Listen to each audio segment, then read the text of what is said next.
Olá pessoal do Boteco, tô de volta depois de 3 corridas seguidas nessa época de Copa do Mundo, 3 corridas que acabaram sendo muito boas para o Sebastian Vettel. O Vettel termina esse mini campeonato da Copa do Mundo aí com 50 pontos e o Hamilton com 43. Bom, se a Copa do Mundo não foi boa para a Alemanha dentro de campo, acabou sendo boa para o Sebastian Vettel. E mais impressionante de tudo isso é quem diria que isso ia acontecer depois daquele GP da França.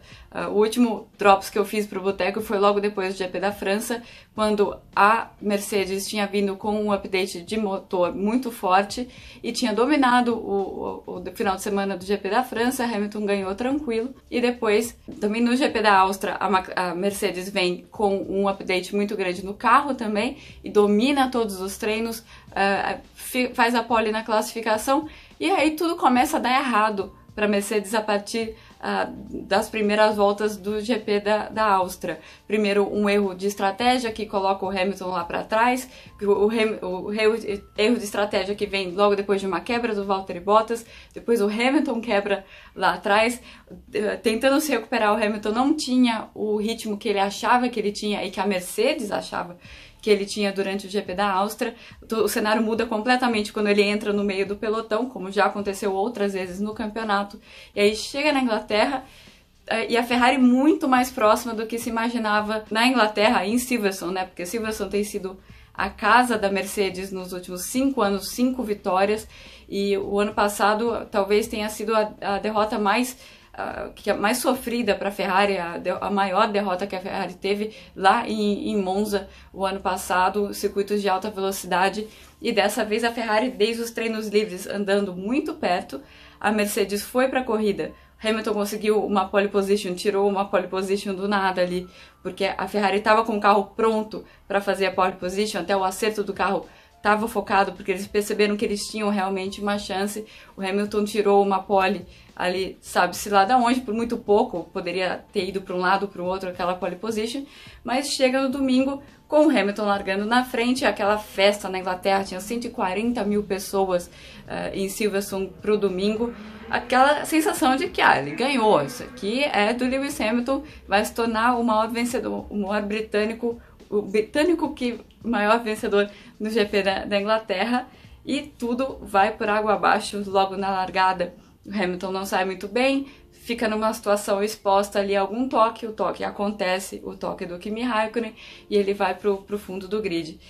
Mas mesmo assim, mesmo no final da corrida, quando o Hamilton chega ali no bolo, né, nos primeiros colocados, a Ferrari tem ritmo para responder o tempo inteiro. A Ferrari teve ritmo sim para responder, não é só uma questão de o Hamilton bateu com o Raikkonen e aí ele perdeu a corrida. Na verdade, ele perdeu mais a corrida ao não conseguir manter a pole position e não conseguir ditar o ritmo da corrida, que a gente viu N vezes essa temporada, que quem consegue ditar o ritmo da corrida geralmente não perde a prova, e isso aconteceu novamente com o Sebastian Vettel, mesmo com toda a confusão no final, com o safety car, faz o pit stop, não faz o pit stop, mesmo assim ele conseguiu ganhar a corrida. Uma vitória muito importante para a Ferrari, justamente como eu disse, num circuito que a Ferrari não vinha muito bem. O ano passado, o terceiro lugar, a Mercedes, porque eu sempre falo McLaren, né? A Mercedes fez a dobradinha com o Hamilton e o Bottas, e a Ferrari mais próxima foi a do Kimi Raikkonen, 37 segundos atrás.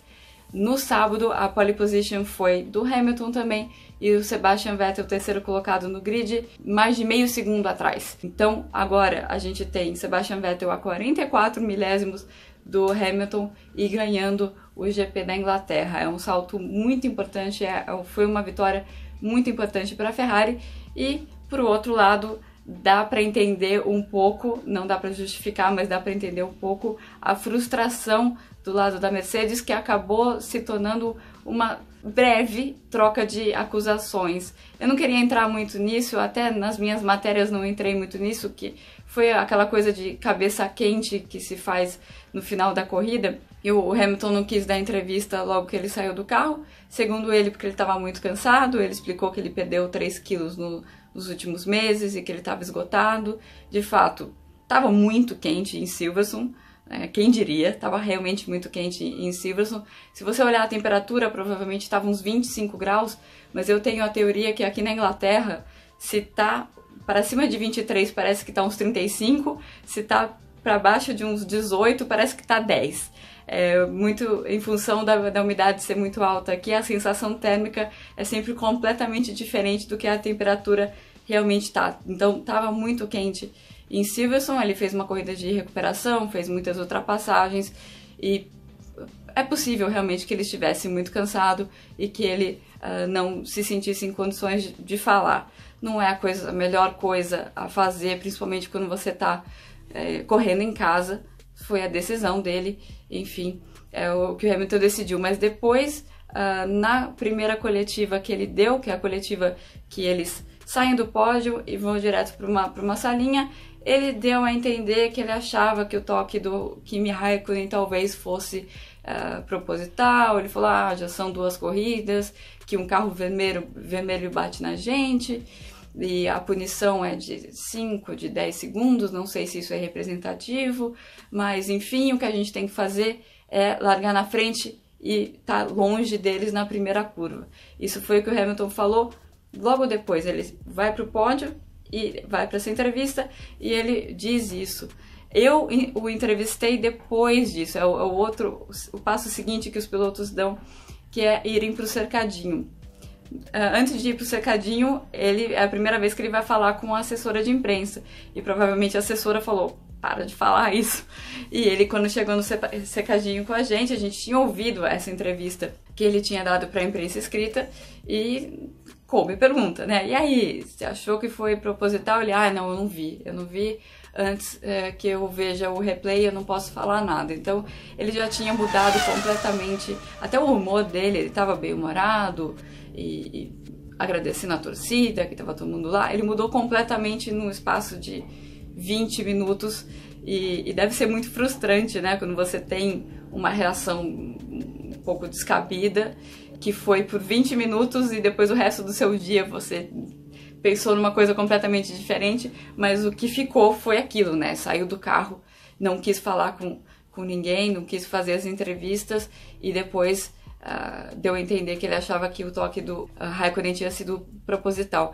No caso do Hamilton saindo do carro direto, não é a melhor coisa, não é o melhor dos mundos o cara fazer um negócio desse, mas pra mim o que pegou foi o Toto Wolff, que viu o lance várias vezes, tá fora do carro, lógico que ele tá tenso, mas ele falar isso eu acho mais grave, e todo mundo acabou pegando mais no pé do Hamilton do que do Toto Wolff, mas não é a primeira vez que o Wolff demonstra muito nervosismo e umas reações um pouco descabidas que acho que não cabem para um chefe de equipe, principalmente para um cara que quer ser chefe da Fórmula 1.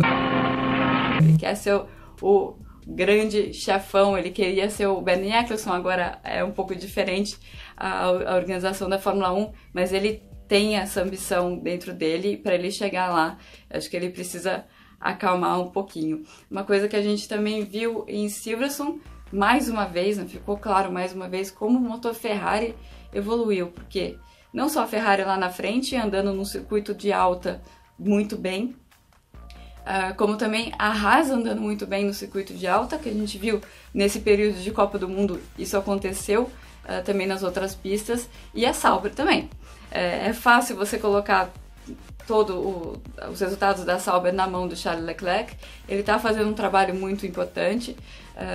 Já falei com gente lá da Sauber que fala que não, tem mais Leclerc do que o carro, né, nesses resultados que a gente está vendo, mas também é fato que existe uma evolução da Sauber. O projeto do carro da Sauber não foi um projeto simples, foi um projeto bastante ousado da Sauber desse ano.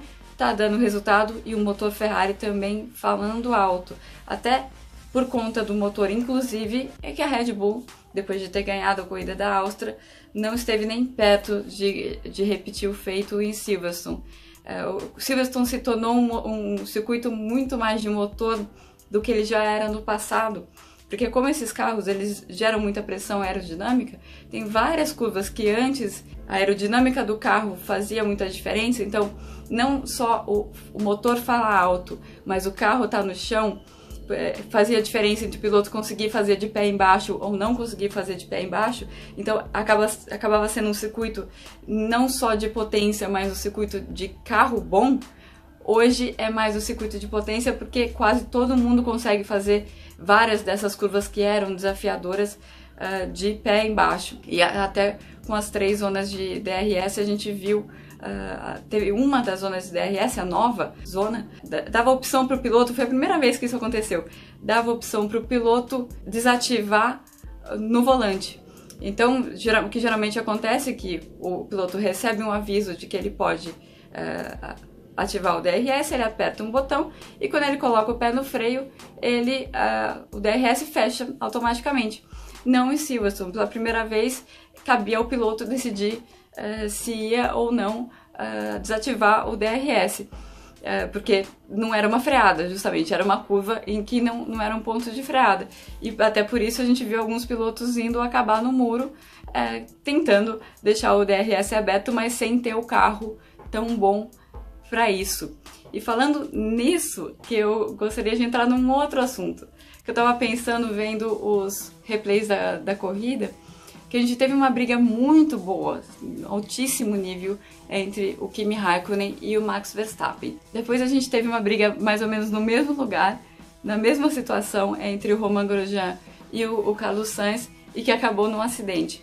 É muito fácil você falar que são os pilotos que estão fazendo a diferença, que, lógico, Kimi Raikkonen é um piloto de alto nível, anda um pouco cansado, parece, mas em Silverstone ele andou muito bem por todo o final de semana, ele se acendeu, o Kimi Raikkonen, e o Max Verstappen, claro, um piloto muito bom e muito agressivo, às vezes peca um pouco no roda-roda, mas uma qualidade muito grande. E você pensa, Carlos Sainz, será que ele é tão bom assim? Ele ainda é um cara que está se provando? E o Romain Grosjean, aquele que todo mundo adora criticar. Mas quando a gente vê o onboard da briga entre o Kimi e o Max, e depois a briga entre o Carlos e o Romain, você vê uma diferença muito grande no carro. O carro saindo para tudo quanto é lado, e eles tendo que dividir a curva e corrigir ao mesmo tempo, enquanto com os carros melhores, com o Red Bull e com o Ferrari isso não acontece. Então, só fazer esse exercício de, às vezes você olhar, esse carro realmente estava muito mais difícil de segurar, e ter uma briga no meio do pelotão é realmente muito mais difícil do que com os carros de alto nível lá na frente. E agora, com todos esses acontecimentos e surpresas que a gente teve nessas 3 corridas durante a Copa, fica até difícil saber o que vai acontecer no GP da Alemanha, né? O GP da Alemanha é um circuito de média velocidade, que em teoria seria um circuito que a Mercedes iria bem, mas não teria nenhum motivo para a Ferrari não ir bem também. A Ferrari teria mais chance no GP da Hungria, né, o GP que vem depois, mas também a Red Bull deve estar muito forte na Hungria também.